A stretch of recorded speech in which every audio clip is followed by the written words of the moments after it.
Everybody, welcome to another episode of ArmTalk. I'm your host, Jody Williams, and today I have a veteran of the sport. He's been participating at WAF Worlds, I give to you, everybody, Luke Pulscher. Luke, how you doing today?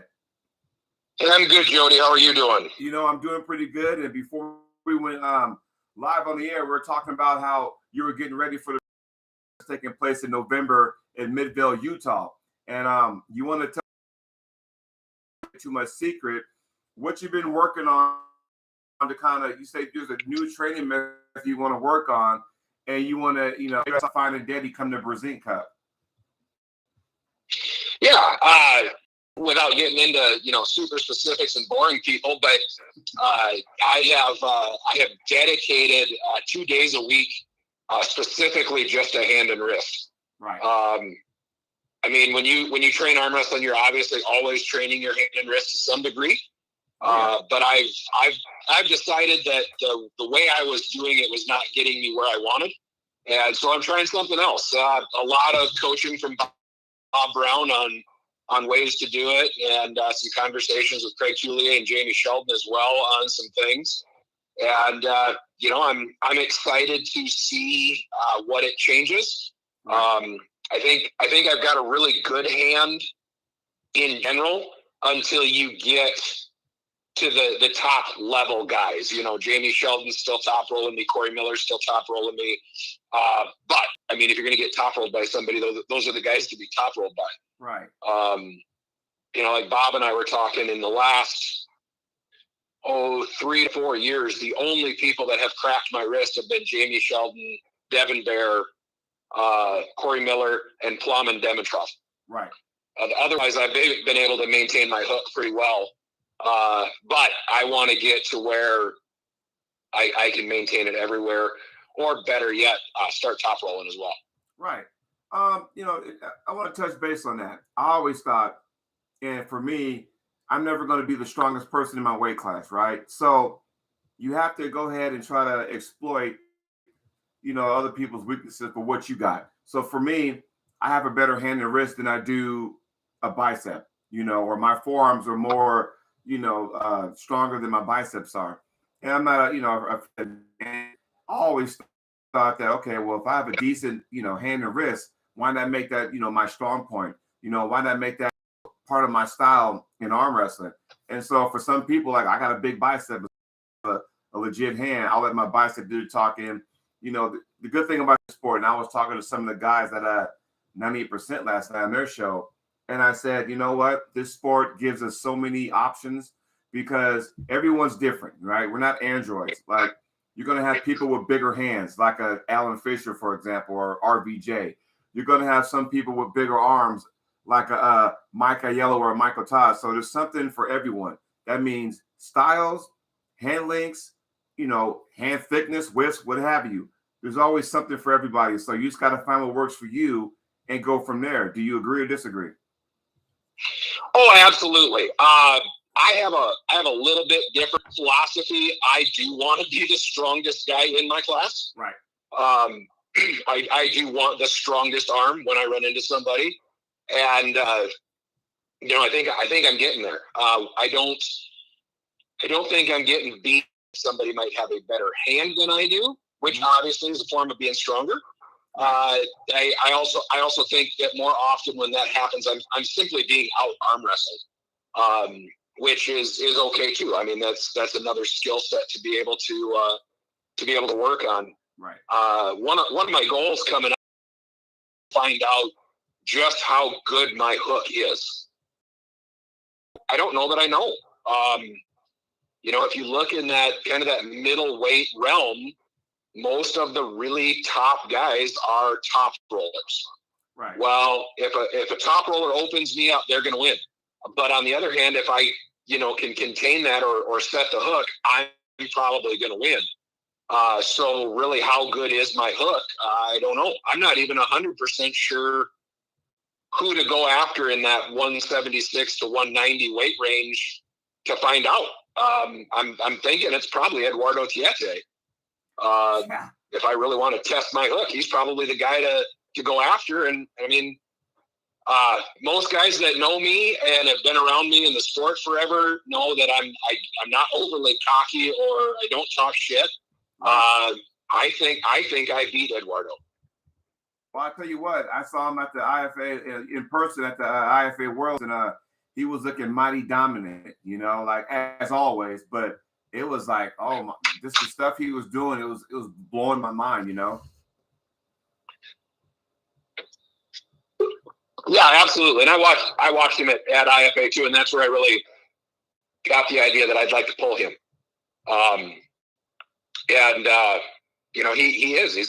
He's an incredibly powerful puller. He can obviously top roll as well as hook. Right. But hook is definitely his go-to. He basically top rollers when he has to be able to get that strap so he doesn't have to top roll anymore. So let me ask you a question. So you're predominantly a hook puller, right? Yes. Okay, so I got a question for you. I'd like to get your thoughts. So you're saying that, hey, I get top rolled by some of the best. I want to be able to know if I can keep them in a hook. So here's my thing. Some people tell me that, when I go against an actual real good hook puller, because everybody knows that, my go-to is the top roll. And, it's not a secret. But I got a decent hook. And, some people say, hey, well, you don't want to go into his hook because he's too dominant. Stay with your top roll. There's always that question mark. And you were telling me before we went live on the air that, you want to really challenge yourself. And you ain't going to know until you actually do that, when it counts. So kind of let me and everybody else watching the show understand that, hey, it's not about being afraid, but you just got to know. You don't want to go to the table and leave and have this big question mark like, man, I should have went to a hook, or I should have did this or did that. So what is your take on that? Well, yeah, so the best thing I can tell you there is after I lost my weight and really started to get a lot more competitive at the lighter weight classes, my first real big event was 2017 Nationals in Lake Tahoe. And I pulled the 198 Masters and the 187 Open. And on the Masters day, when I was going up to pull Mike West, Bob Brown come over to me and he says, do not hook Mike West. Whatever you do not hook Mike West. You will lose to Mike West if you try to hook him. I'm like, okay. So I walked up, top rolling in my mind, shook Mike's hand, turned around, chalked my hands, looked back at the table, and I went, nope, I want to know. Right. And I beat Mike West in a hook. 2 years later at the Brazilian Cup, I beat Mike West in a hook again. Now, I think most people would agree that Mike West has a very, very high level hook. I agree with that. And so far, I'm not even trying to allude to the fact that Mike West couldn't beat me. But so far, I've never lost to Mike West. Both times have been in a hook. I just had a super match this summer with Brian Johnston, who has a very unorthodox hook because he is so long. Yes. Just super long levers, and even John Brzenk has said when Brian gets in his spot, he's too hard to pull out of there. And I walked through Brian this last time. I think it surprised both Brian and I how dominant I was in that match. And that's not to say that the next time I pull Brian, he might not be the guy to come out on top. Right. But yeah, I don't think you can find out where you're at if you're not willing to go there. And that's why I want to, kind of get down because, for the nuts and bolts of this whole thing, you got everybody telling you, Bob Brown and all these other guys, hey, don't go inside. And it's like, again, you don't want to walk away from the table, let's just say, okay, I'll go top roll. And then let's just play devil's advocate. He gets you into a hook and he beats you. He puts you into a hook, he beats you because you didn't really commit to a hook. You just went top roll. He just sucked you into a hook. There's a difference when you actually commit to a hook and somebody hooked with you, whereas, all right, I'm going to set up for a top roll and the guy hooks you from there. There's a difference from that, and, it's one of those deals. I'm glad you did it, because for you have to know for self. Like, and I'm bringing this up because October 23rd, and a lot of people know I got a major match with Roger Learn, and he's known for his hook. And, Yep. I got the guys on my shoulders telling me, hey, man, just top roll out, but use your speed. Don't go into his hook. I'm thinking, okay, but I got a decent hook. I want to try it. Now, let's be honest. In a super match setting, that, if I happen to go into a hook, he beats me. Okay, so be it. He beat me. At least I'll know by that point. I don't want to leave a match with a big question mark going, man, if I would have done this and see what happens. Or, God forbid, you do an after pull, because usually after pull is not a whole lot of people top roll, but they want to just go inside just to see what they got. And you can hold your ground and you sit there, you wonder, like, man, if this was, on a ready go on a sanctioned tournament, what would happen? We don't want that. So I am glad that you were able to say, hey, Bob Brown, thanks for the, advice, but you know what? I'm going to just go what my gut says and try it and see where it goes. I applaud you for that. Yeah, it was funny because after I walked off the stage from that match, Bob looked at me and went, okay, never mind. And I think now, I was going to say another funny story with Bob. At 19 Nationals, it was Jamie Sheldon and I in the finals of the 87 Open Division. Right. Jamie had to beat me twice because he had elbow fouled out against Scott Wynn. And almost elbow foul. Jamie's God, I love Jamie. He's watching. One of my favorite people. There you go. Good. Jamie false started me and into my hook. And I was really bummed that it was a false start because I think that particular go I was going to win. Jamie, being the outstanding arm wrestler that he was, did not go there the second time and beat me. He had to beat me twice. I went to Bob Brown and I said, what do I do? And he goes, well, do you think he can do that to you again? And I'm like, yes. And he goes, well, I don't know. Learn to top roll. And I'm like, right now? What else you got? So the plan then was to try to get to the strap. That didn't work, and Jamie came out on top that day. Rightfully so. He was absolutely the better arm wrestler that day. But I have mixed feelings about Jamie because I really, really want as many chances as I can at Jamie Sheldon because that's a win I want. But now he's trying to supersize Jamie Sheldon. And I have no desire in the world to try to play around with people at 210 or 215. So there's part of me that's happy that he's getting heavy, and part of me that wants him to stay right around that 185 mark so I can keep trying to beat him. And that's just healthy competition because, us arm wrestlers, whether we want to admit that or not, when you have a certain person that wants to beat you and they want to, you want to beat them, we always strive to be, okay, I want to be the one to get the last win, So I do get that. And I'm sure Jamie's kind of going, okay, he's got some other things in his, he wants to explore right now. That's not saying he won't get back to 185, but I know he's adventuring out to see what goes on at this current weight of his. And, I know you want to sit there and go, you know what? I want to be able to and get ready for that. So with that being said, is the Brazil Cup, which is in November, by the way, Midvale, Utah, is that going to be your next event? No, October 23rd, there's an event in Billings, Montana. Not an event I would normally go to, but it is the Bob Koschel Memorial. Oh, yeah. And Bob was a very good friend of mine, was very instrumental in me becoming the ref that I am. And I just really want to be at his memorial. And so I'll be at that unless something, unforeseen were to stop me from going. I'll pull a couple of weight classes there just to compete, but I'm primarily going there because it's Bob's memorial. My next serious event will be the Brisbane Cup. Yes, Bob Kosher, a legend. He's been around the sport forever. If I wasn't already committed to an event in Kansas City that weekend, I'd be up in there for sure. So, yes, that'll be an awesome event too. There'll be a lot of misty-eyed individuals, that weekend in there, but it'll be a good time and stuff. So, man, I'm glad they got a chance to do that, and I hope that they make that a yearly event. Yeah, I don't know what their plans are with that, but unfortunately, over the last 4 or 5 years, we've had a couple of memorial events up in Montana with Trenton Meyer and now Bob Koschel and stuff. But yeah, so I'll be at that October 23rd.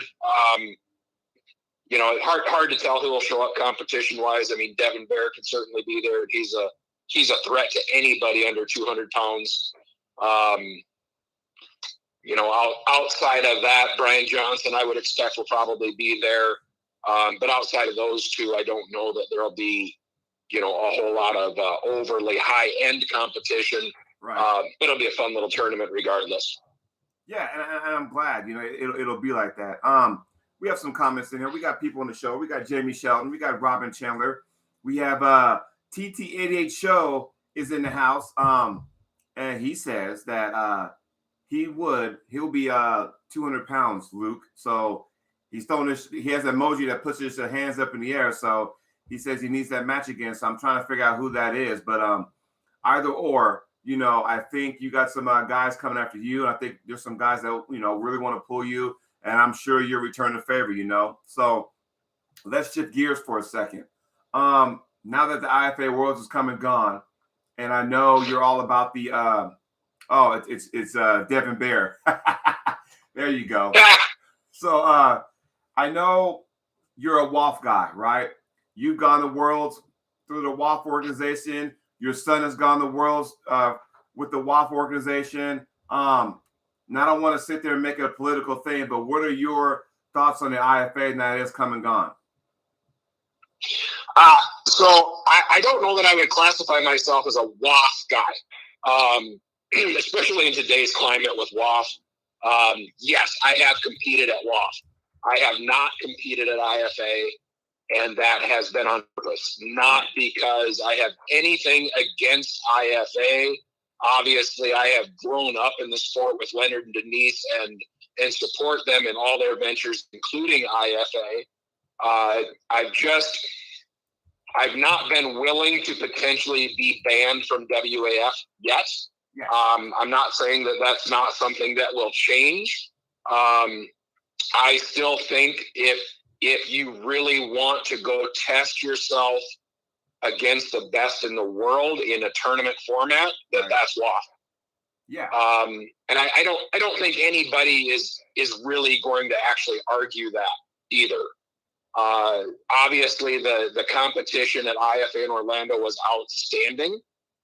It was probably one of the higher end US tournaments that we've had in a long, long time. Yes. And yes, there was absolutely some international flavor there, and some very good international flavor, as Devin well knows, holding on to the, Zaja, the Jordan was a little bit of a handful. Oh yeah. But it wasn't like each class was, 15 people deep with killers from around the globe either. Right. Now, if COVID wouldn't have been an issue, would there have been more international? I would certainly think so. But I don't think the competition level at IFA is up to the level of WAF yet. That's not political. That's just an opinion based on competition. Right. As far as, WAF is concerned, the only thing I currently like about WAF is the level of competition. I think they continually stick their head up their ass with what they're doing to athletes. The Georgian Federation ban is a completely different deal. Right. That has to do with improprieties at the top of the Georgian Association. My understanding is that's a huge issue that's actually been going on for a couple of years. That this has been an issue they've been trying to get resolved. And I mean, we're not talking a little bit of money. We're not talking that they didn't just hold worlds. We're talking some pretty big financial behind the scenes issues going on there. Right. It is completely unfortunate that the athletes suffer. But realistically, the only recourse WAF has with something like that is to ban the organization until it can get its poop in a group, and you hope that the athletes push for that to happen. Again, I hate to see any athlete punished for what an organization is doing. And I wish there... Oh, go ahead. What's that? I was going to say, I didn't mean to cut you off. I was going to say that's who really gets the short end of the stick of the athletes, because it's almost like you're forcing the people to take a choice, to choose sides. Like, what side do you want? I got a lot of good friends who pull for WAF, and they're still going to be my friends. But they gave me their opinions about hey, I pull WAF because of this, that, and the other, and I'm like, yeah, I pull IFA because this, that, and the other.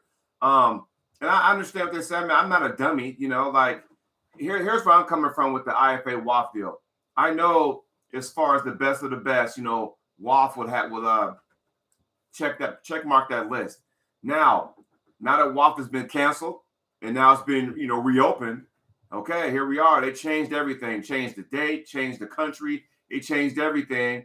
And now with the COVID thing being some countries not having guys or girls leave their country because of this COVID pandemic, do you expect big numbers at the WAF Worlds in Romania, this fall? That's the question everybody wants to know, and hey, that's a legit question. What's your thoughts on that? Right.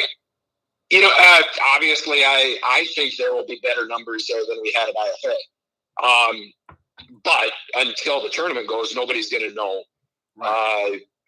It's simply easier for those countries to move inter-country over there than it is for them to get healed. Yeah. Period. COVID or not. You're looking at, maybe a couple €100 plane ticket and a couple of hours, and they're anywhere in Europe, just like we're anywhere in the US. Right. So it's always harder to get a large international showing in the US than it is in Europe. And then, yes, there are several countries that joined IFA, but outside of Sweden, Poland, and probably one or two others that I'm just not thinking of, it wasn't the Arm Wrestling Association for that country that left WAF and went to IFA. It was a new organization that was started to go to IFA. Right. For the majority of countries have not left WAF, and that's for financial reasons. With Sport Accord and things like that, as long as they're a part of the organization that is viewed as the world organization by that group, which is WAF, they receive government funding for the sport. This is true. And they're not going to walk away from that. It's an economic thing. And where in the U.S. we have a plethora of promoters. We have a couple of main promoters, but then there's a half a dozen other guys out there running events or trying to start an organization or whatever. And in reality, when you go to Lithuania, Ukraine, Great Britain even, there's one organization that governs all arm wrestling. So, that's a different world that I don't think a lot of the U.S. athletes quite understand, because it's just not how it works here. If you get pissed off at USAA, there's 30 other events this year for you to go to. Right. If you can't handle yourself in a sportsman-like manner and Bill Collins bans you from UAL, there's 30 other events you can go to. That doesn't happen in the rest of the world. Right. So, if WAF would simply hear the loud popping sound of their head coming out of their ass and completely eliminate all athlete bans, IFA would become irrelevant. Yeah. Now, I'm not saying IFA would go away. Right. I'm not saying IFA wouldn't still grow, but IFA is really nothing to WAF, except where WAF starts pissing people off, abandoning athletes. Right. If they would abandon that, IFA could do its deal, WAF could do its deal, arm wrestlers could arm wrestle. They wanted to arm wrestle, and it would probably only improve the sport.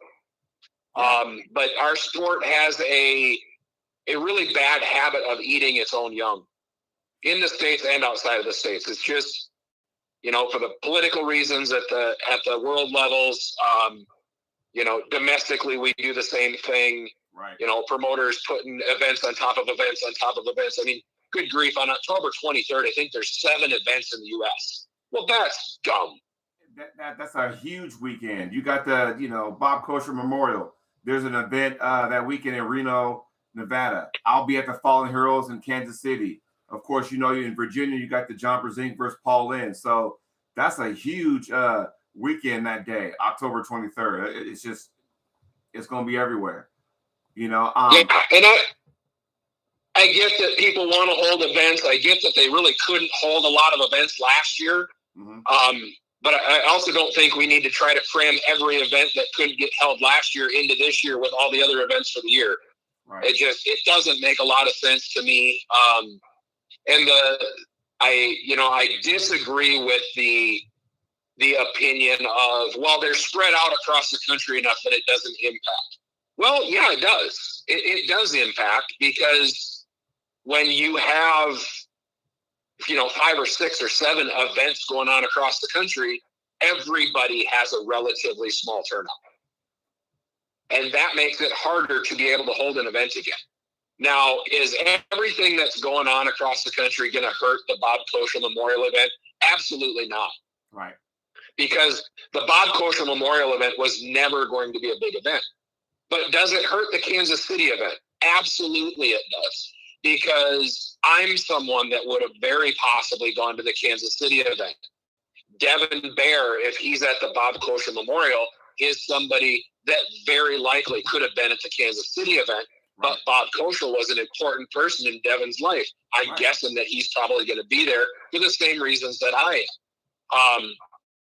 And then you end up, okay, well, you go to Texas and you've got 2 or 3 people that are going to go to that event versus Kansas City, that if that event wasn't going on, would have probably gone to Kansas City. If the John Brzezinski match wasn't going on, there is a couple of people that would have gone to Kansas City.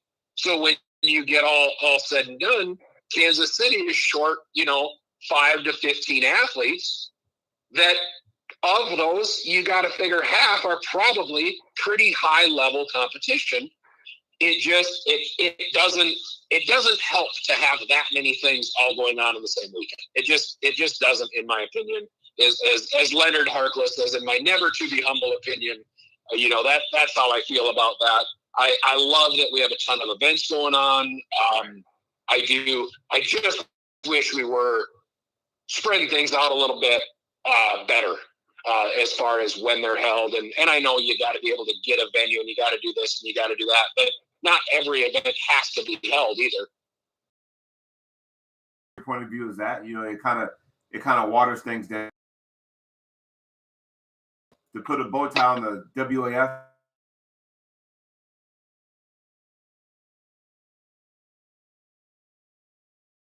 and the date to the weekend of Thanksgiving. Do you plan on going down there? I do not, purely because I have a few things going on life-wise, trip stuff planned that really doesn't allow me to go. I could compete Masters and come home. But once you get to Europe, it's not that expensive.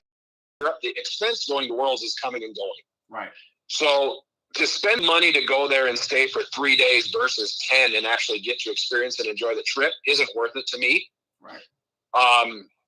And I'm really not willing yet to deal with the hassle of traveling overseas and flight delays and changes due to COVID to do it yet. I don't want to deal with the headache. I mean, you get to Arm Wars, traveled for 11 hours and still hadn't made it out of Canada yesterday. Yeah, that's like blows my mind. Like, what the hell? It's like this guy is one on the marquee, and he's having trouble getting there. Which, now for anybody that doesn't know, he did make it. He is there. They moved his match from today till tomorrow to give him and Kardeccia, because Kardeccia was having some travel issues as well. some time to acclimate and be at their best, which is awesome that Neil has that flexibility. I did hear from Ryan today, confirmed that yes, he is there. So, go Canada. Good. Because that's a match I'm really interested in seeing. And because I know Uncle John is already there. He had one of his matches already, a right-handed match, and I won't let the cat bag, but it was a right-handed match, which I think everybody wants to know how he did left. So I'm not going to say anything about that. But as far as the right hand goes, Uncle John, he did pretty good. So, and I'm glad he looked pretty dominant right-handed. Yes, he made it there, and yes, he did look dominant. Kudos to him. I'm glad Arm Wars resurfaced. I think that's a shot in the arm that the arm wrestling world needed. And let me ask you a question about these super matches that are happening now. Now that WAL is pretty much, I want to say dead, but it's currently not available right now. So you do get to see guys like RBJ compete. You do get to see people like Todzilla against Corey West, who Todd will be on my show next Thursday. So you get to see those matches because Wall's not even relevant as of now. I don't want to sit there and get people all upset, but they're not relevant as of now. And by them being, kind of sleeping, then it gives opportunities for other guys or promoters to make these guys have these super matches that we all want to see. What do you think about that? I think it's great that those guys are getting out in arm wrestling.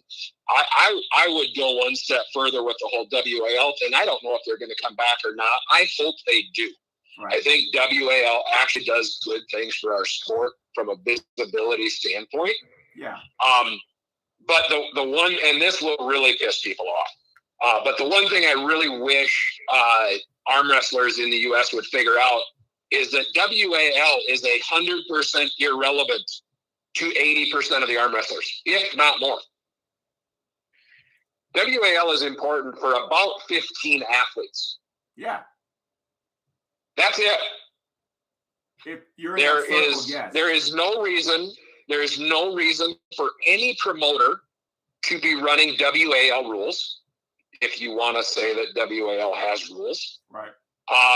There's zero reason for that. All it does is cause young arm wrestlers to learn bad habits, and this whole idea that you're going to be the next WAL superstar. It isn't true. I'm sorry, but it's 15 athletes and another 5 that are in the gray area that maybe, possibly, could almost, probably have a chance. Right. And then that's it. And that's not, and unless WAL comes back with a very different model, that's what it's going to be. And they've proven that over and over and over again by just recycling the same matches and an ancillary, let's see how this guy does match. Hey, you know what? I agree. I'm glad you brought that up because I'm going to say I might piss off some of the, people watching the live chat, but it seemed like a lot of arm wrestlers were on board when they had tournament formats. Okay, everybody met in Vegas and they were giving out money. Now, with that being said, I think it hurt other promoters because it was like, well, everybody wanted a piece of the pie. Everybody wanted a slice of the cake or whatever, and said, well, I'm going to go do WAL because they got all these regional tournaments and stuff. When that stopped, okay, and everybody was still trying to, hey, put their name in the hat, and they realized that, okay, unless you're one of the elite guys, there's nothing in it for you but just to watch and, talk, have water cooler talk. And then all of a sudden, the people on the outside looking in, I said, okay, you know what, since there's no way for me to get involved with that, I'm just going to go back to what I know best, which is going back to the old, events that were put on by Denise and Leonard, Karen Bean, Bill Collins, the list goes on and on. Because though I admit, when Wall had their tournaments, a lot of pullers kind of stopped going to those tournaments that I mentioned with those promoters. And I think now they're getting those numbers back because Wall's like, hey, I want our guys to compete. And I think that, okay, it kind of hurt, the common puller. I consider myself a common puller. I just want to compete and see where I'm at. I don't consider myself an elite puller by any stretch of the imagination, but I do like to compete. But, unless you're one of the guys, one of the elites, you don't get the call from that. So what are your thoughts on that? Well, and even at that, you don't necessarily get the call. You can't tell me that you're going to run a lightweight class and call somebody the best in the U.S., the best guy in the lightweight in the U.S., and Corey Miller's not part of the class. Exactly. Absolutely not. I'm sorry. He's the best of the people that you have in the organization. That's awesome. And I have nothing against Sam Harris. I'm a Sam Harris fan. I think the kid is awesome. I really do. And I'm not anti-WAL. I am a WAL fan. Every event they had, I paid to watch it. Yeah. I didn't wait and watch it for free later. I paid my whatever it was, $5 or $7 or $3 or whatever it was on BR Live, and I watched it. And the pay-per-views in Dubai, I pay my pay-per-view. I watch. I support the sport that way. I don't hope to catch it later for free. I'm also the guy that when you go to an event that has a host hotel, I stay at the host hotel. Yeah. I don't stay $4. I stay in somewhere else because the promoter has made an obligation to the hotel that they will get this many rooms. And at certain events, if they don't, the promoter still has to pay the hotel. Right. Well, if we want big events, quality events in nice places, out of the bar, which is where we belong, out of the bar. And then you go, well, I can save $20 by staying at the Motel 6 down the street. You're an idiot. You're an absolute idiot, and you're hurting the sport. And if you don't get, I don't even know how to help you. Right. Now, if you understand that, you truly understand that you're hurting the promoter, you're hurting the future possibility for the event, and you're still making the decision to save $20 to stay somewhere else, fine. I still say you're an idiot. Right. But at least you understand that you're making a decision that hurts us as a sport collectively. No different than somebody paying for the live stream and then showing it on their channel so other people can watch the live stream for free and not pay for it. I'm like, come on, you're killing me. That stuff it drives me nuts. Because I don't think that people do it from a point of, I'm going to screw these guys. I think they do it from a point of, I never thought of that. Yeah, I'll be the first to admit, when the Michael Todd and Devin Larratt match, yes, I was the one guy, and I got a lot of shit for it, shit, that's right, you were. Sorry, yeah. I did not mean to call you out. Hey, that's all right. I got a lot of shit for that, because I didn't look at it, and even Bob got on me about that, and him and I buried the hatchet. But I didn't take it as like I'm screwing the sport. I took it as like, okay, because of the time difference, a lot of people were at work and they couldn't see it. So I sat there and knowing what I know now, yeah, if I would have had to do it over again, I would have never done what I did. I thought I was just trying to keep everybody involved. So yeah, I meant, I'm flashing for it for a lot of people.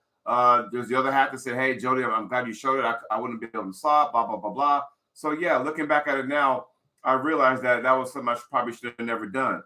But my intention was not to hurt the sport, though, either, So I guess, if it worked. Exactly. So. Yeah, you didn't do that from a position of malice. Right. Yeah. So, yeah, I totally get that. And hey. I totally get that. I felt so bad after the point. I was like, hey, my intention wasn't to say F the sport, because I've done everything to keep this thing rolling. Like, I don't do this stuff for, just to, to get money. For example, I've always done my show on Facebook because I want to do it. I just did it because I like having water cooler talk with everybody. And, you should go to YouTube. You can go to these followers and you can get paid. I'm like, I don't care about the money.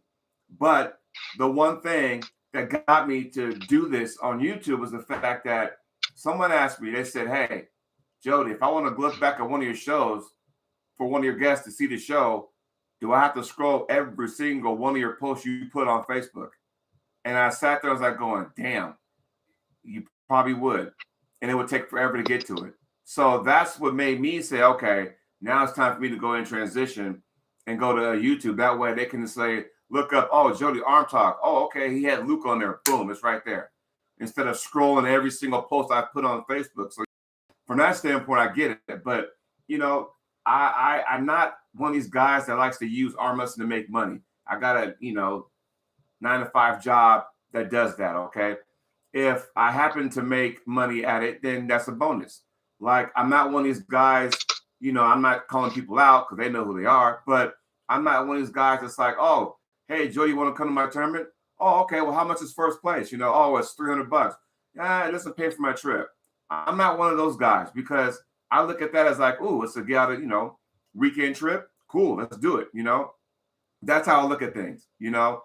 There are some people like that. I mean, it is what it is, but be that as it may. And maybe because they're elite status that they can actually do that kind of stuff. I don't think I'm elite status, but I would love to go test myself in different parts of the country to see, where I stand just for, my point of view. You know what I mean? Absolutely. So that's where I come from as far as that goes, Yeah, I agree. The whole not traveling somewhere because it doesn't pay enough or whatever, that's always confused me a little bit. Right. But I also started in the sport when you drove, 8 hours one way for a trophy.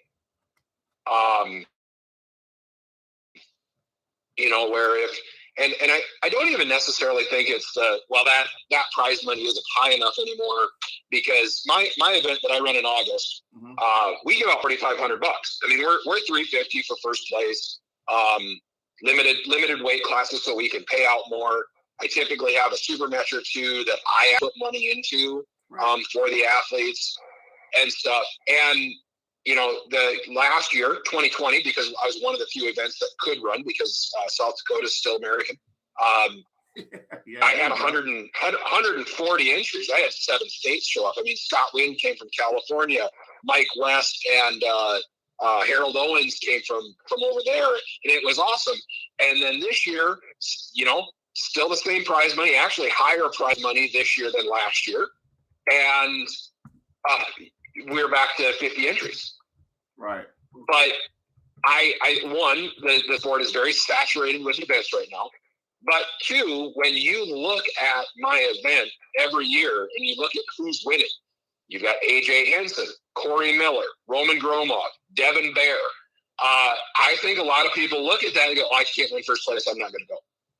Which is another mindset I simply don't understand. Right. Because I always want to go find out if I can beat that guy. I mean, do you have any idea how tired I am of taking second place to Corey Miller?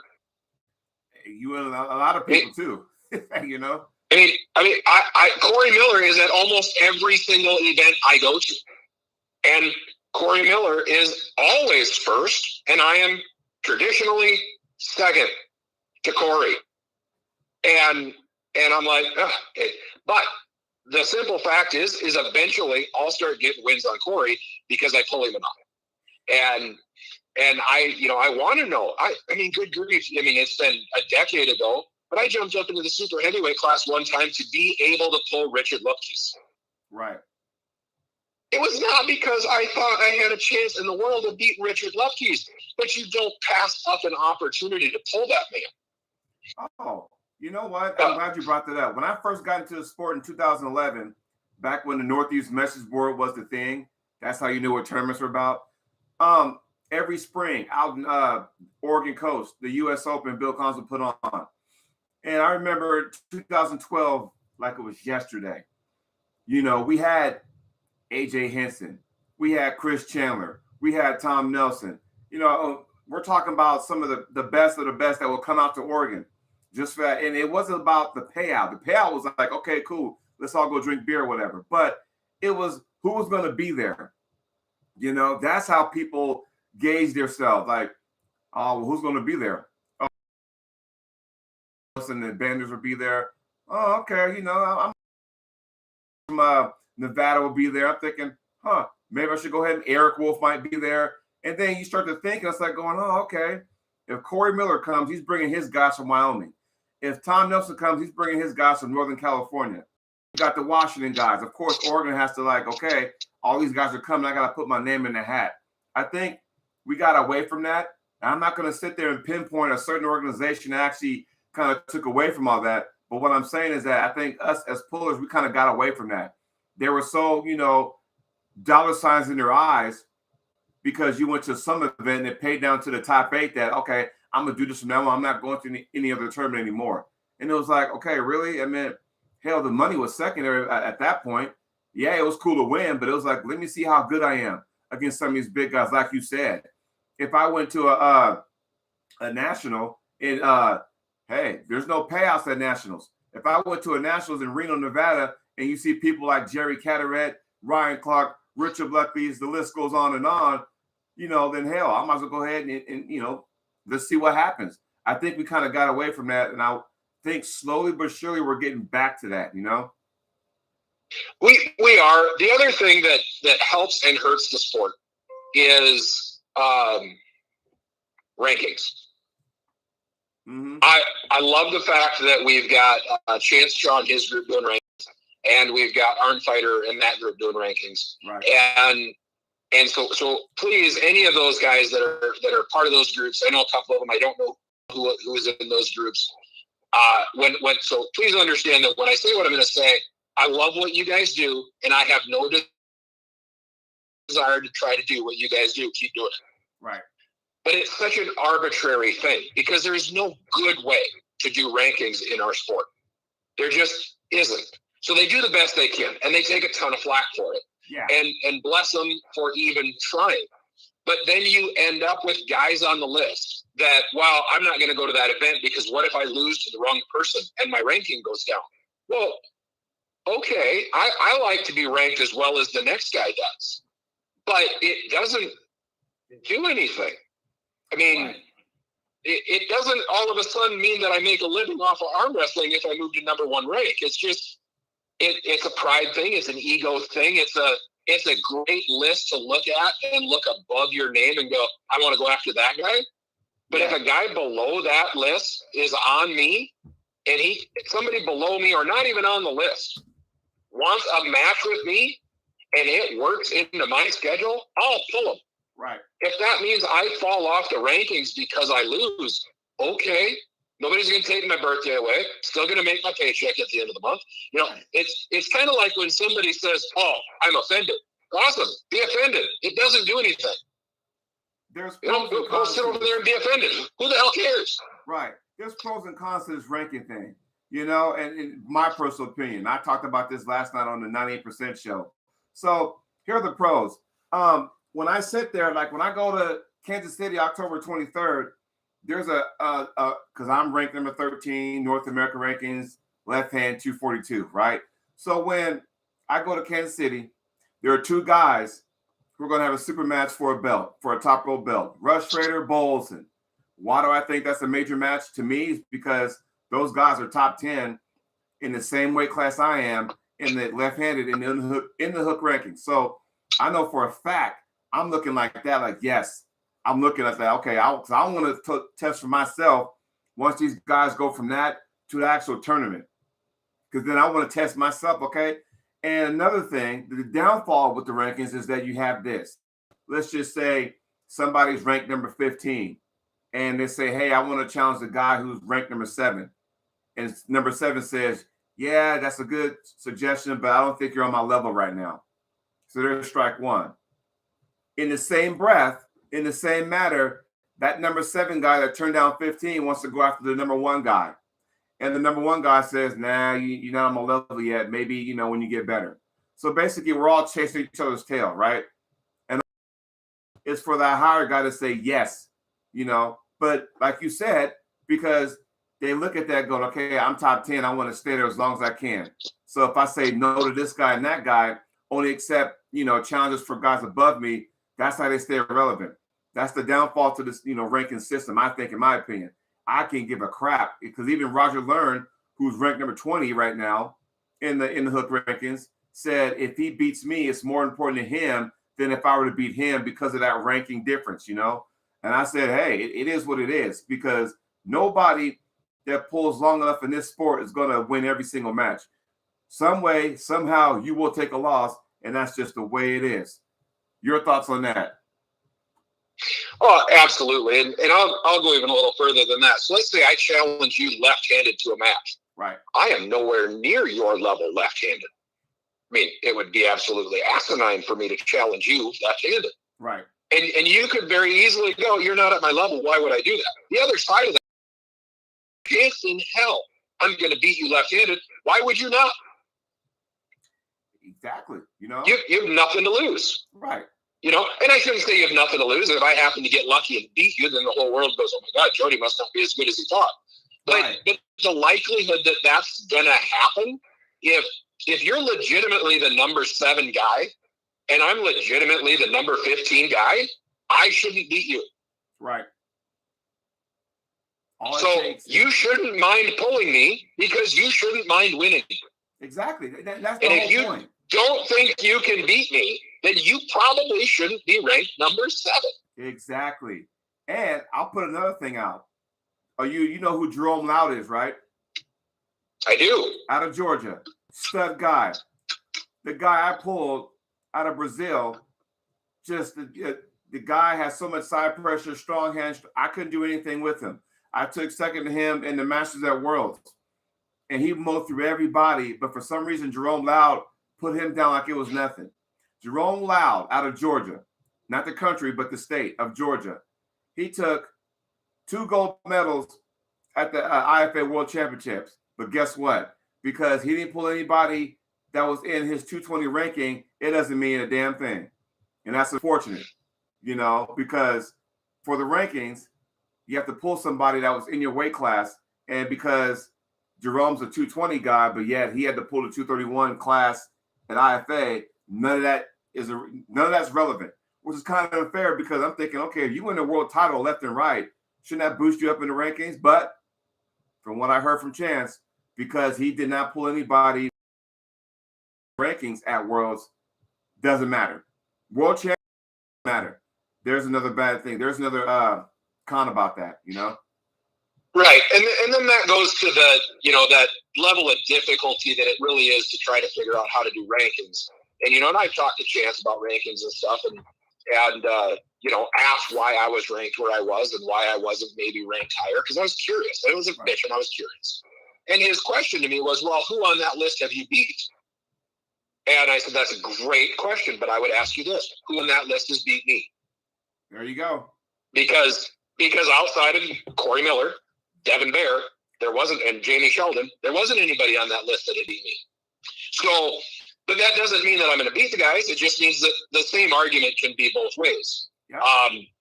And it's frustrating and stuff. And that's where you got to remember that you're not in this sport for money or a ranking. But, you know, 2019 Worlds in Romania, we have Paul Talbot go left-handed at 187. Yeah. We have Jeff Hale at 165, and we have me at 187, all in the open classes. Right. Paul Talbot finished 7th in his class. Jeff Hale finished 6th in his class. I finished 6th in the Masters. 2 days later, I finished 7th in the Open. Right. I had an entire day of abuse on my arm and finished just as well as our other elite guys in the U.S. But it doesn't matter. Right. It's frustrating, but I take it with a grain of humor.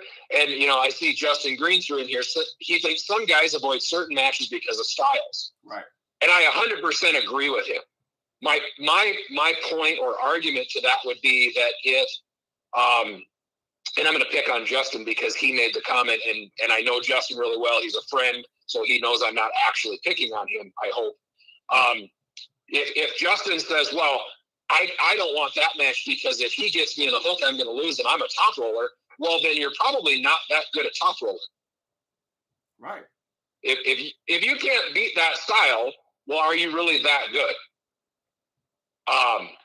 So that, you know, I completely agree with him that there are people that go, wow, that's not a good style for me to wrestle against, so I'm probably going to lose that match. Well, then you should probably get better against that style. Right. And you don't know until you try. Like you said, and Right. this goes back to what you talked about with at Nationals, right? And you got Mike West, and you got, Bob, who I like to call the dictionary or the almanac of arm wrestling, telling you, and Bob Brown is probably one of the most well-respected guys and minds in the sport of arm wrestling. And he's telling you, don't go into a hook, top roll him. And then you decided as you were chalking up, you had to change your heart. Fuck it, I'm going to go and see what happens. And God forbid, damn it to hell if you didn't win. So again, you don't know until you try. So yeah, what Justin is saying is like, there are some guys like, nah, I don't want to do that because they want to hold their ranking longer. Well, let me ask you a question. I'm sure Sam Harris is probably ranked. When was the last time Sam Harris pulled a meaningful match? And I'm not picking on Sam. I'm just going, and I might be getting off topic because that goes into like these guys who are contracted. But when was the last time Sam Harris pulled a legit match? Hell, until this weekend, when was the last time RVJ pulled a legitimate match? You know what I mean? But because they are who they are, and they are, they're the top dogs in their weight class at Wall, they can get off of that. Where you got all the guys underneath them clawing and scratching at this tournament, taking top 2 at every other tournament, but they can't get over the leapfrog because these guys are holding forward up there. Is that fair? No. Yeah. That's just the way it is, But I think the guys doing the rankings are trying to change that a little bit. I know Chance's group started putting date last competed next to the name. I know the Arm Fighter group that's doing those rankings is kind of looking similarly, that if you don't pull within a year, you're just taken off of the rankings altogether, which I think is great. But I mean, you got, I'm not going to say a name because I mean, it's not going to be tough for people to figure out, but you got a guy that for the last 3 years in one of the weight classes who has absolutely professed, I am a professional arm wrestler. This is what I do. And I'm not going to go do this for pennies. And if you want me, you better have a reason to come after me. And on and on and on and on. And he went 2-0 in the Grand Masters. There you go. There you go. I'm like, really? And not that Grand Masters class wasn't stacked as shit. Right. But the guys he went out to were not the guys that got first and second. The guys he went out to didn't get place. Yeah. And the thing about that is that, again, you don't know until you try. Like I would never put myself as an elite puller. I just want to go out there and see what happens. Yes, there's a good possibility I go to a tournament and go 2 and out. Hey, I may go get my ass kicked in a few weeks when I go to Kansas City against Roger Learn. Who knows? But that's not going to stop me from competing, though. I'm going to give everything I got. And I think, a lot of people, once they get, that piece of the pie or they get some of that spotlight or limelight, they try to hold on to that as long as possible. And they're willing to do everything they can to keep that. If that means ducking and dodging matches, if that means saying, no to this person, because they want to keep, stay relevant, what is it? And like I said, I don't want to call anybody out, but these are the facts, Last time, like I said, I mean, and I'm not picking on Sam Harris. I'm just using him as an example. Yeah, he's the current Wall hammer holder. But because Wall is Wall, you're contracted. Sam is just sitting back here. He can't compete. And I'm sorry, if I'm an arm wrestler, this is what I do. I'm not going to have any organization tell me when and when I cannot pull. I'm the Wall hammer. What good is that? Wall hasn't been relevant for fucking 2 years, which means you haven't pulled in fucking 2 years. Therefore, who said that you're the top guy? Everybody below you has been fucking putting in the work, putting in the training. Not saying Sam has not, but they've been putting in the work, trying to claw their way up, and then he's just kind of sitting there because Wall said so, or because he has a hammer that tells him so. But yet he hasn't pulled a match. The hell, what is that though? And I keep saying I'm gonna repeat myself. I'm not picking on Sam Harris. I'm just using him as an example. You know what I mean? Right. And the whole we'll call it hiding behind the hammer. Right. Or just hiding behind the WAL curtain would probably be a fairer way to put that. To my best knowledge, if those athletes wanted to compete outside a Wall, unless it was against another Wall competitor that Wall was potentially a match Wall would have put on, they were allowed. I put together super matches in 19 that had Jordan Sill in it. Wasn't a problem. I talked to WAL. I told them what we were doing. They said, yeah, go for it. Tell Jordan, enjoy it. I said, would you please send me an email with that in writing so I can share it with Jordan so he feels comfortable. I have that email from Jamie at WAL within 5 minutes. Right. So it's not like they can't compete outside of WAL. I think at times they choose not to. But that's their right. If you want to stick in an organization like that where you're making money and they're taking care of you, that's awesome. I absolutely think that they have the right as a competitor to do that if they want. But if you're going to compete in a closed group only, you probably shouldn't be on the open rankings. You know what? Well, just thought of something. Remember, let's see here. I want to say 2019, and it was the Mississippi State Championships, and it was coming off Wall because usually Wall ends about September-ish, And I remember Matt Mask was down in Mississippi, and he had 2 super matches, one with Paul Passmore, and the other one was Wayne Withers, and Matt lost both of them. And I understand that Wall doesn't really do any kind of left hand love, which I'm a lefty in the sport, so there you go. But Matt took a loss to Wayne Withers, and all of a sudden it was like, okay, everybody started talking about that. Should Wayne be in Wall now? Matt lost to Wayne. What the hell happened? And there were some people who were saying Matt should have never pulled that. I'm like, why not? You want to compete. There's some guys that want to, the thing about being on one of these contracted athletes is that whether they know it or not, there's a target on your back. So some guys want to know, okay, we see you on Bleacher Sports, all that kind of stuff. We want to know how good you really are. I want to test myself, put my name in the hat and see what I can do. And Wayne Withers, he cracked it. He cracked Matt 3-0. And it's like going, oh, okay. I mean, Wayne's a hell of a puller, So, it goes to say, does that hurt Matt in the rankings? I don't know. Maybe, maybe not. But did it hurt his Wall status? Maybe, maybe not, But, I understand that, Wall doesn't want their guys losing to other people that's not contracted underneath them. At least that was the case a couple of years ago. Things may be different now. But again, it's like going, are we here to pull or are we here to showcase? What exactly are we doing here, And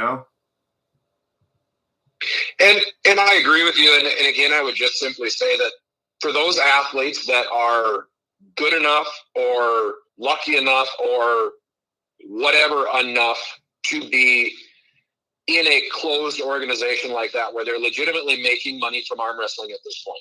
Right. That's awesome. That person, if that's the only place they're going to pull, really just shouldn't be in the open rankings anymore because there's no opportunity for anybody else to get out. Exactly. But all that being said, it still goes back to the point that the rankings should really be viewed for entertainment purposes only. Mm-hmm. Because there is no good way to rank our sport. And Bob and I have talked about this at length on, if you were really going to try to make rankings, how would you do it?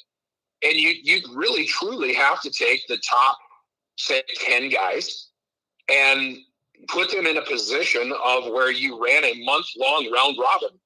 Yeah. So that people can pull fresh, and then you figure it out from there, because otherwise you take the top 3 guys in virtually any class, whether it's at the world level or just our national level, truly the top 3 guys, you probably run the chances of having a different person win first in any given day. Exactly. That's why it's so difficult. Yeah, I mean, outside of maybe the outliers like a Todd Hutchins at 220. Yeah, that kind of goes without saying, Right.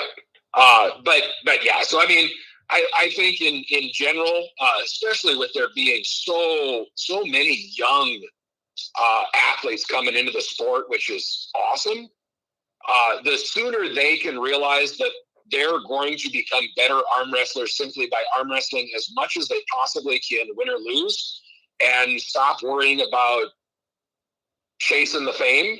Right. They're gonna turn into excellent arm wrestlers. I mean, you take Corey West right now, getting ready for Todd Hutchins. Right. I do not think Corey West is going to beat Todd Hutchins. I don't think he's there yet, but I absolutely think Corey West is the future of American heavyweight arm wrestling. Oh yeah. Without a doubt, you got Corey West, Chance Saw, Garrett Smith. These three young guys are absolutely going to be fun to watch, but I don't think any of them currently beat Todd Hutchins. Yeah. Todd Hutchins isn't even the best super heavyweight we got. No, he just happened to be put there because of Wall, because in his actual weight class, he dominated. It was it might have been boring to him because he just dominated so much. It's like, all right, he even said himself, Wall kind of forced him to go up. It's not fun no more just dominating your whole weight class. You got to challenge yourself. Right. That kind of thing. Yep. And I'm really excited for the match. I think it's potentially going to be a really good match between Corey and Todd as far as entertaining to watch. Right. But I don't think Corey will beat Todd. He's going to have to just purely overwhelm Todd, and that's not an easy thing to do. Yeah, and I think Todd has something to prove, given the fact that the East versus didn't go his way. Didn't go well for any North American for that matter. But, it was one of those deals where it's like, okay, I didn't have a good showing versus Zoliov. So I better get back to the basics and do what I do best and just, perfect the hell out of that. So I think, there is a chip on Todd's shoulder where he knows it or not, where he tells you or not. I think there is. I think he has something to prove. I know Todd Hutchins, when you talk about Toddzilla, we all know in the world he has nothing to prove. I think after his last performance, he doesn't want to be remembered like that. You know what I mean? Oh, I'm sure not. So one of the matches we've got coming up tomorrow, who wins, RBJ or Sasha? Right, and that's the thing, because Sasha's been pulling, but RBJ really hasn't. So it's kind of like, okay, this is where it hurts North America, where you got some of these guys that don't pull, and now they're pulling guys who actually do pull tournaments. They're I'm not saying table time is as far as practices. They're going to actual tournaments, getting that ready go and all that kind of stuff. Where there might be some table rust. I don't know. I'm just guessing, and I hope to God with RBJ, he's like, all right, dude. You know what? I've been so fucking pent up with just. I'm ready to get out. I'm ready to come out like a caged animal and just fucking tear everybody, tear Sasha's hand apart. I hope he does, but it does worry me because when you don't compete for a while, there can be, and you go against somebody who's been constantly on the table, there can be some table rust. I hope I'm wrong, and I really hope RBJ takes care of business, but it does worry me. So, what's your prediction? I'm saying, are they going 6 rounds or is it best of 5? 6. I say RBJ 4-2. And I say that because usually RBJ normally loses the first match. And I don't know if it's on purpose, but he takes a loss. And then once RBJ makes that adjustment, he's hard to beat. But because of that table rust, he'll lose 2 matches, but he's going to win overall 4-2. Okay. I do not agree with you at all. Okay. I think that it is going to be Sasha 5-1. Wow. And if it is, I hope that tells everybody in the States to hell with these damn contracts, fucking start going to tournaments and competing again. If that's the case. If it comes down to that, we need to start getting back to the basics. Yep. And I really hope that you're right. I am absolutely cheering for RBJ. I like RBJ. He's a phenomenal arm wrestler. I think there were better matches for RBJ to showcase himself overseas against some truly heavy hitters that would have really put him in the world's eye as one of the best 200-pound guys out there, I don't think it was Sasha. I think dimensionally, Rob has never pulled anyone as short as Sasha. Mm-hmm. That will absolutely change how Rob can pull. And then you add in that Sasha has the better leverage because of the short forearm. Right. Everybody says, well, Rob is just going to dominate Sasha's hand. He'd better, because if he doesn't, he is in a world of hurt. Because I don't think for a second that Rob is as strong as Sasha. I will say this. This was 2 years ago, 2019. I'd say RBJ 6-0 or 5-1. But it's been 2 years. And in arm wrestling, 2 years almost is equivalent of 20 years. You know? Like, the only match that RBJ even had since his last wall match was, I think it was who was it? It was a Chuck Ryder.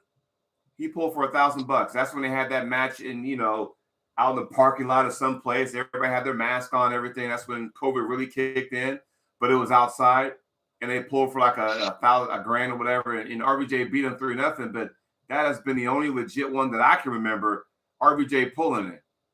So again, it's like when you take all that time off, and I'm not saying RBJ is irrelevant. I'm just saying, bro, like, dude, I hope all the Americans, North American is whatever, I hope they realize that. Look at the East versus West showing. We didn't do too good. We did not do too good. I'm not going to talk about the Jeff Hale match because, some people know what's going on. I do. I'm not going to say anything. But again, as us, as pullers, North America, we have to get back to the basics. Stop living on the past. And when I say this, and everybody's going to probably jump down my throat when I say this, stop living in the past, because wherever the fuck you did 2 years ago does not mean shit now.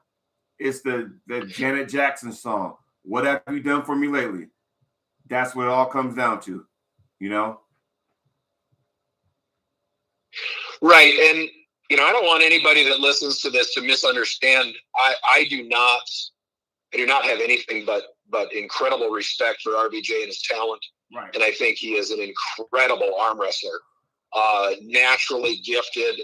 I think when he wants to, he's got a phenomenal work ethic for the sport, on getting himself where he needs to be. Everybody knows that Rob runs a little hot and cold, a little bit like Jordan Sill. You don't always get the same competitor at the table. I don't expect you're going to have a hot and cold issue with Rob when he's making the trip all the way overseas. And I think Rob feels he has something to prove, and that makes a person a very dangerous person on the table. I just simply don't think he can beat Sasha. I think Rob would have been a lot better against a 215-pound Prudnick, although I understand Prudnick probably isn't weighing that right now. There's a couple other, the guy that just beat Hutchins, I think would have been a better match for RBJ. Oh, yeah, I think RBJ would walk through him. Right. But I really hope I'm wrong. But I really don't think that the majority of American arm wrestlers really have the appropriate appreciation for just how good the Europeans are.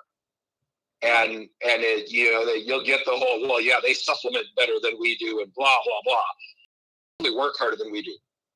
Yeah. When it comes right down to it, the guys that are consistently competitive overseas, Todd Hutchins, John Brezink, Michael Todd, Devin Larrett, Chafee. You can throw in Jerry Jeff Hale, Tim Brezin if you want, Yeah, but they really haven't competed overseas. Tim has, but Jerry hasn't. But you look at those athletes that I just named from North America. They're also athletes that are absolutely known for the sport. Yeah. Yeah. Work. That's what it comes down to. Yeah, you can't treat this sport like a hobby like the majority of American arm wrestlers do, because it is. Right. For us, it is. But you can't treat it that way and expect to be competitive on the international level. Thank you for saying that. Thank you. Because I know for a fact I got so much going on in my life. To me, this is nothing but a hobby. I just want to see how far I can go. I will never, ever sniff the elite level because I got too much going on in life itself. And I think that's why, you know, a lot of us get confused with. Like those guys in Europe, Eastern Europe, you know, the government pays for them. We got to pull pot. We got to put all this overtime in at work or whatever. I mean, some of us, some very few of us are lucky enough to say, well, I have enough money to go across Europe and compete out of Nemiroff. You know, not everybody can afford to go there. So, you know, like you said, we can't train like it's a hobby and expect to be, you know, in the international, throw my name in that conversation. It doesn't work like that. You have to train like a Devin Larry. And think about it, I'll give you two people and they train differently, but they all get on an international stage. Look at Devin Larry. How often does he travel, you know, all over the country and all over the Europe country and all that kind of stuff, pulling people after people after people. And Michael Todd, he's in the gym, training. He just now on a cross-country trip. And I saw him when he came to Oregon and stuff. He's been doing that kind of stuff. So again, you have to put the work in, you know, which means you may have to sacrifice family time. Are you willing to do that? Because, you know, for me, my family is very valuable. So I'm not going to sacrifice my time with them just to sit there and be one of the elite. Because to me, this is nothing more but a hobby. I just happen to be pretty good at it. That's all I'm saying, you know, but I'm glad you made that comment. Right. And you know, the around a lot. Why do you think that most North Americans really hit their peak in their 40s and 50s? And, you know, as well, it takes time to develop tendon strength and blah, blah, blah, blah, blah, blah, blah. Yes and no. There's young Europeans that hit top level all the time without 20 years of developing tendon strength. Right. I really think that it's because most Americans hit a point in their life, sometime in their 40s, where they can actually start to dedicate more time. Because I'm 47 now, and I am significantly better than I was 10 years ago. Mm-hmm. Part of that is I'm way lighter, and I'm in a much better weight class for me. But the other part of it is I now have a mature business that I have the ability to not only afford to go places, but to take time away from business. I have kids that are no longer little and a lot out of the house. I have a ridiculously supportive wife that knows how important it is for me to get a WAF world title. Yeah. And she wants me to go after it. And she understands the time and commitment it takes to do that. Yeah. And, you know, I've been able to dedicate a lot more time the last 5 years to the sport than I was the last 15 before that. I absolutely agree. When I first started, my kids were young. I was able to go to this tournament, that tournament, this tournament, that tournament.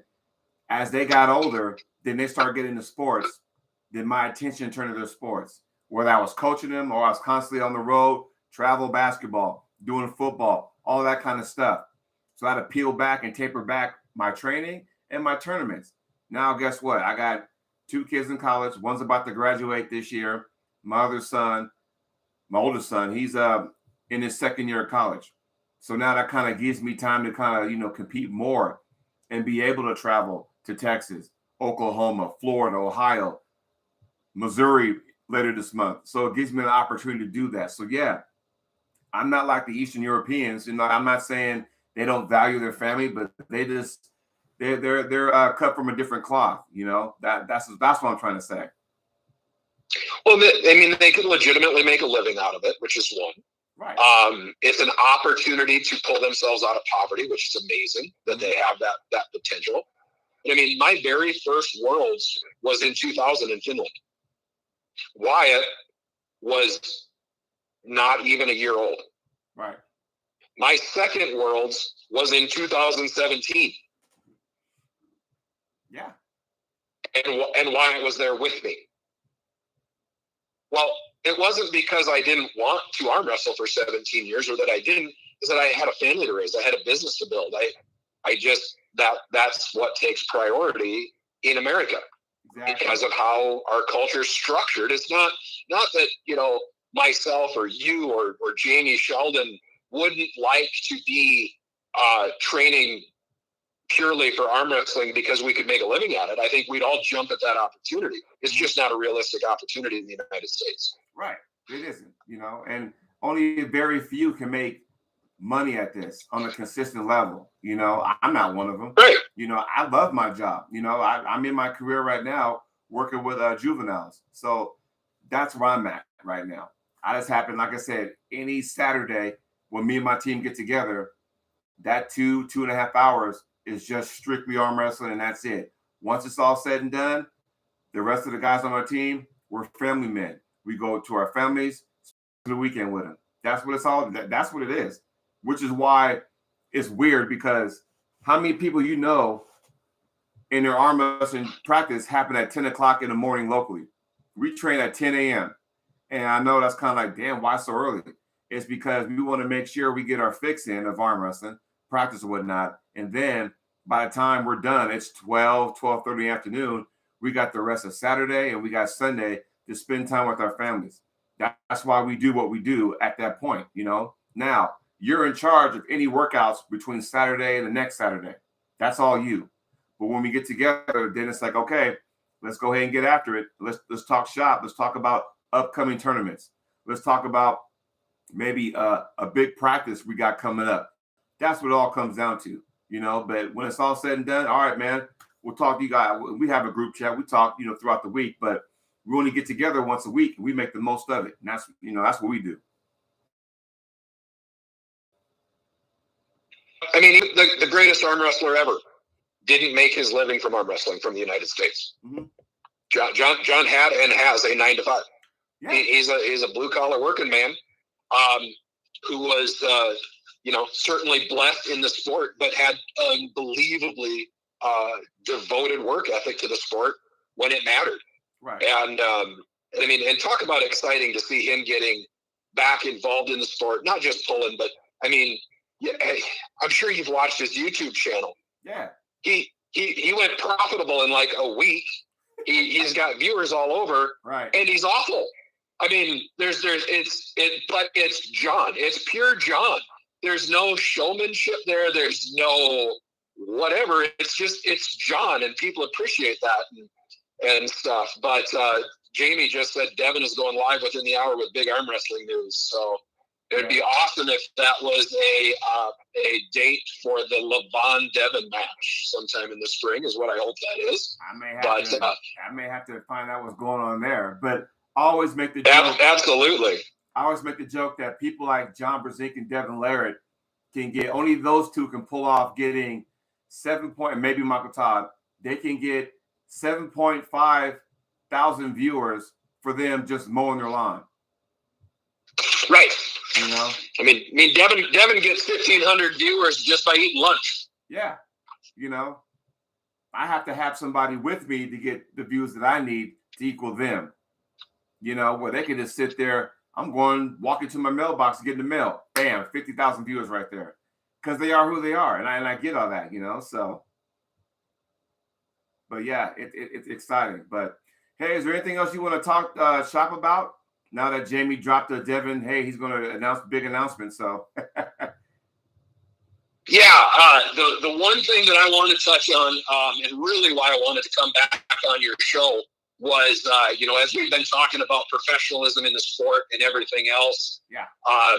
I've been working on a project for quite a while now that's finally come to fruition.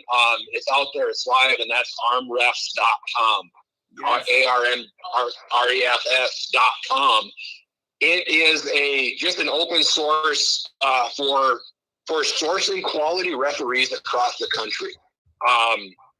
The last year especially, I think reffing has taken a beating in the U.S. as far as quality goes.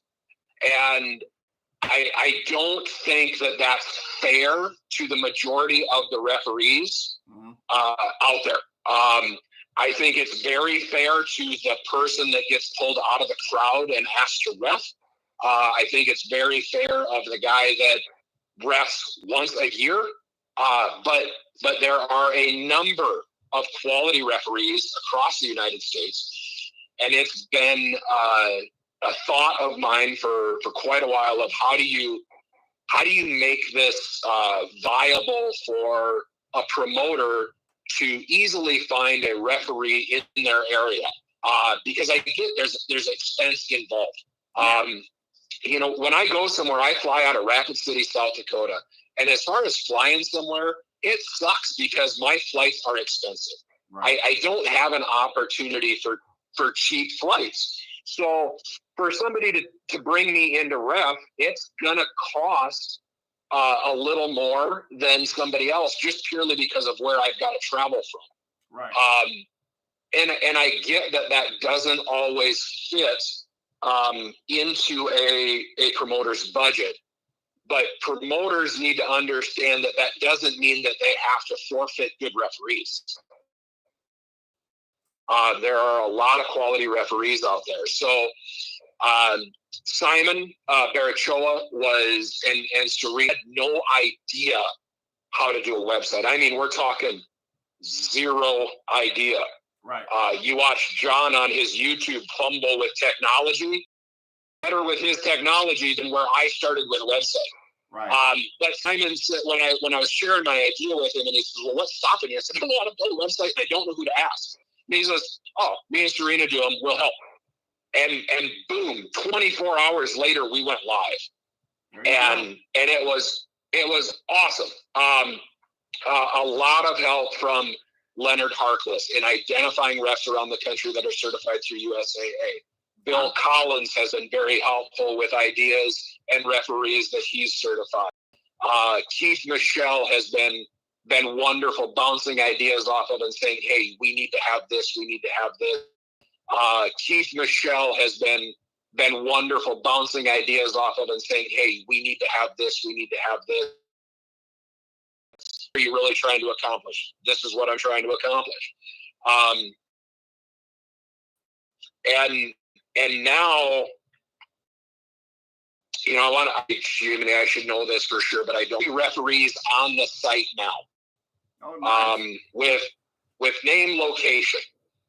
Not all of them have contact info. Not all of them have a picture. What I really need is for referees that are out there is to first get on the site and see if you're a USAA or a UAL ref. There's a high likelihood you're already on the site because of your name from Bill and Leonard. If you're on the site, but there's no contact info, there's no years of experience, and there's no picture, fill out the form on the first page and send me that. So I know you are, and I have not seen your my man. All right, I need to get on that then. Yes. Hope comes out of this is a couple of things. So when you get on the website, the first page is a little mission vision statement, which is basically just an open free source for people to source quality referees. Right. And then a place to put in your information, upload a picture, then running the website. He just helped me set it up. And I'm getting that updated and uploaded and stuff like that. We have every master referee in the United States is currently on the list. Many senior referees. I have a small list of junior referees that I do not have on yet. I just haven't gotten there. So you've got the certified referee page, and then I just this week put up a third page, which is rules and protocols. So for right now, the organizations in the U.S. that are recognized are USAA, USAF, WAF, IFA, UAL. Gotcha. Those are the organizations because realistically, those are the organizations running consistent events in the U.S. Agreed. PAL is not on there. IRPA is not on there. PAF is not on there because they're not active enough, or they don't have a system of certification. Right. It's not saying that those organizations in the future won't be included. I'm just simply saying that currently they're not. And it's nothing against those organizations. It's just you've got to start somewhere. So on that third page, you have all the competitor rules for WAF, all the competitor rules for IFA, and all the competitor rules for UAL. So both athletes and referees now have a one-stop spot that they can go look at the rules for what the organization they're going to compete in. That's never been in one spot before. Now, I know that when you look at them, you're going to go, oh my God, these rules are huge. It's because they are. And I only put up the competitor rules. Right. And WAF and IFA rules are not written overly well. They really need to be reformatted, but they're not. I'm not going to reformat them because if you reformat them, you potentially change the meaning of a rule. I don't want people to get confused. So I've got them on the site in as clean a way as I can for now. Continually working on how to make that better, but that's on there. Also on there is a protocol section for promoters. And really what it is it lists referees from highest to lowest rank so they know. So you've got international master is the highest rank you can have. Under that is a domestic master. Under that is a new referee level that has just entered the scene, and that's advanced senior. Then you've got senior, junior, beginner. Gotcha. Then I detail out in that section who should ref with who. An example, 2 junior referees should not be on the table together. Agreed. A junior referee should only head ref with an advanced senior or a master. So I detailed out with input from Leonard, Bill, and Keith. I didn't just magically decide I'm the guy that's going to make these decisions. I reached out to some of the best referees out there to get their feedback on these protocols. Right. So we've got that on there now. And, you know, we're still going to have people that just pull somebody out of the crowd to ref.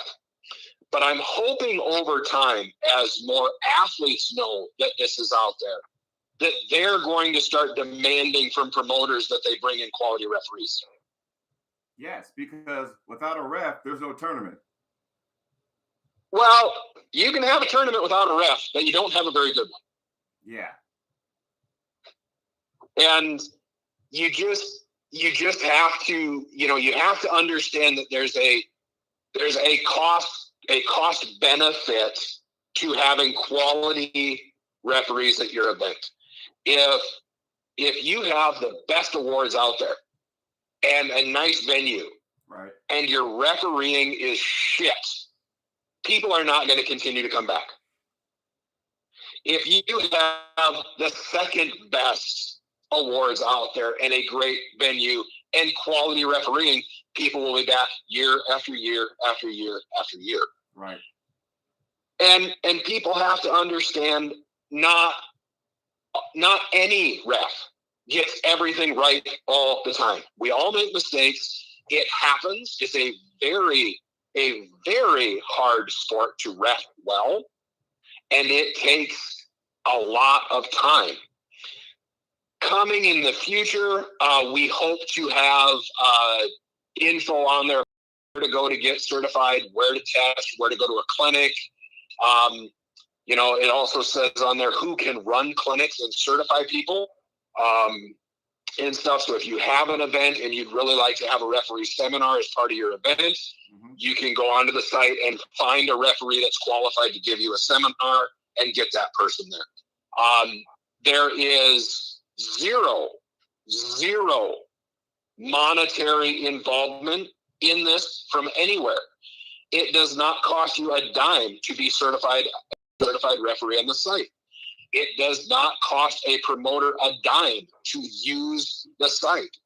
I am never going to make a dime off this site. I don't care. Not my goal. My goal is to raise the level of refereeing in the United States, period.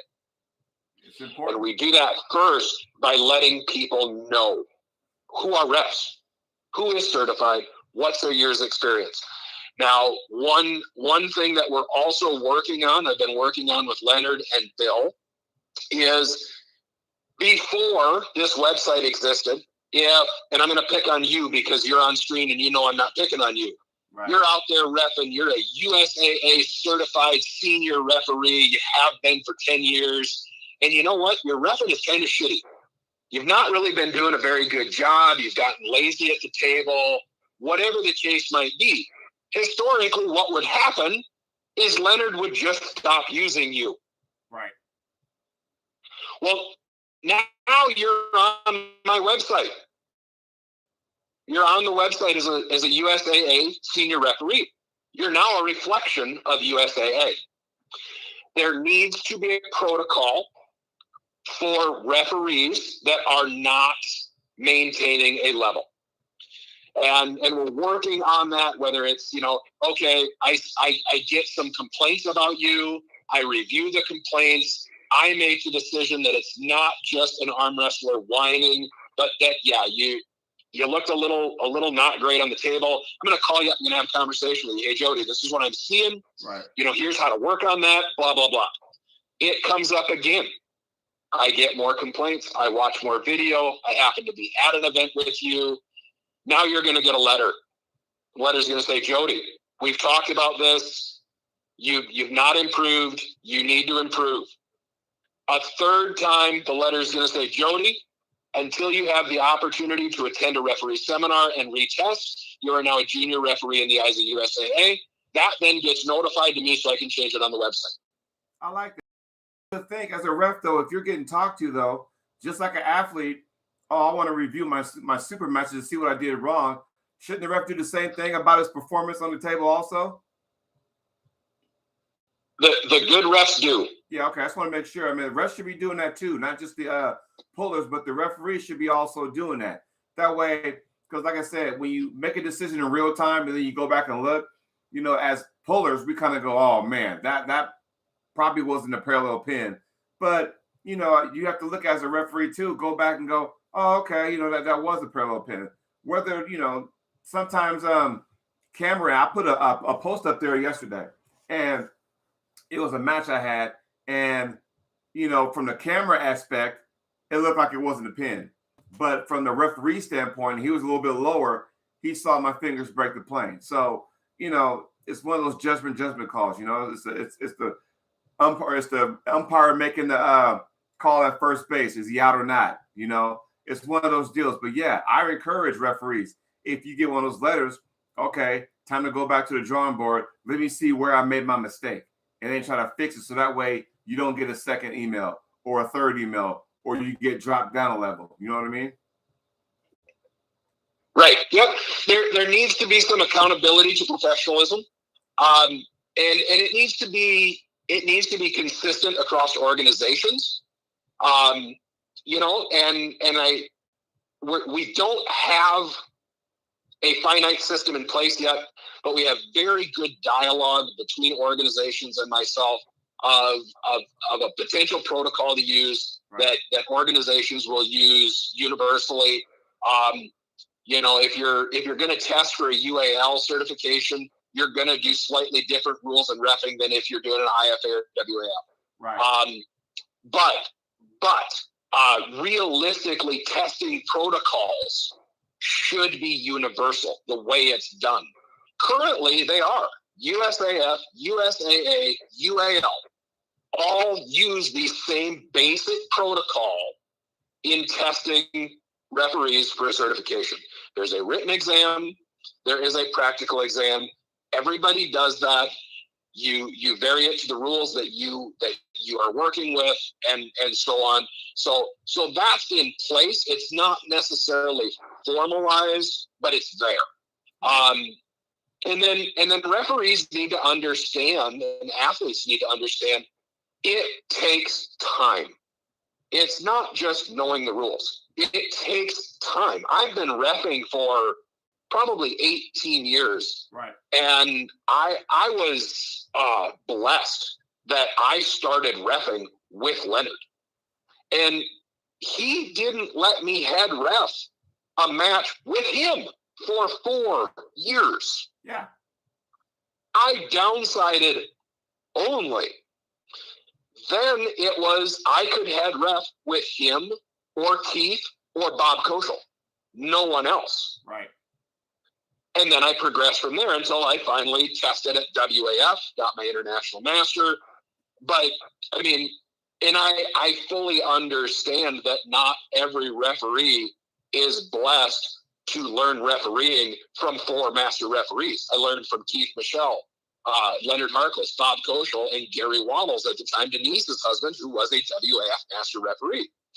The first referee outside of that group that I reffed with after that was Bill Collins. Yeah. You don't get luckier than that when it comes to learning to ref. I truly got to learn from the very best. And I get that not everybody lives in the part of the country that happens to have those guys.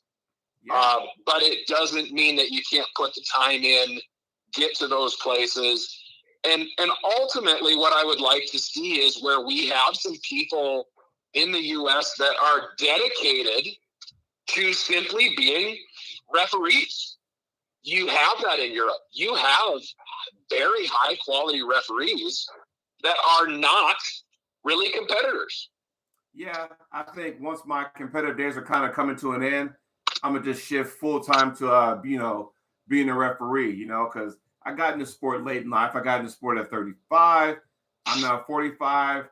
Who knows how much time I got left in the tank? But once my body says, "Hey, you had enough," then I can go ahead and start going full time, refereeing. But I was able to do events where I was a downside for Bill Collins. I was a downside for Leonard Harkless.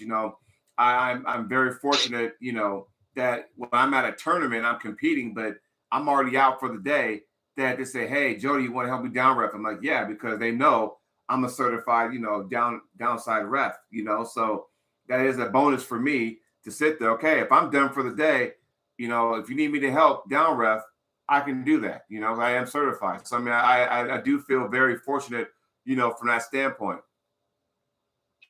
Well, and something for you and other people out there that are refs or thinking about moving into learning to ref. Mm-hmm. One of the huge benefits to reffing, when you get to a certain level that people will bring you to ref, mm-hmm. You get to go ref, and most of the time you can still pull your class. So now you're able to travel to more tournaments at less expense. Right. The benefit. Absolutely. I have been able to pull all over the U.S. In my career, a lot of it because Leonard brought me into ref. Yes. And so my flight was covered. I still had to pay my hotel room, whatever, but it was still made it affordable for me to go before I could just afford to go when I wanted to. Awesome. It just works that way. This last year at Brian Corner's event in Kansas City in April, yeah, I was fresh off of back surgery. I couldn't compete yet. I was feeling detached from the sport. I called up Brian. I said, "Hey, do you need a ref?" And he's like, "Dude, I would love to have you ref, but I can't afford to bring you in."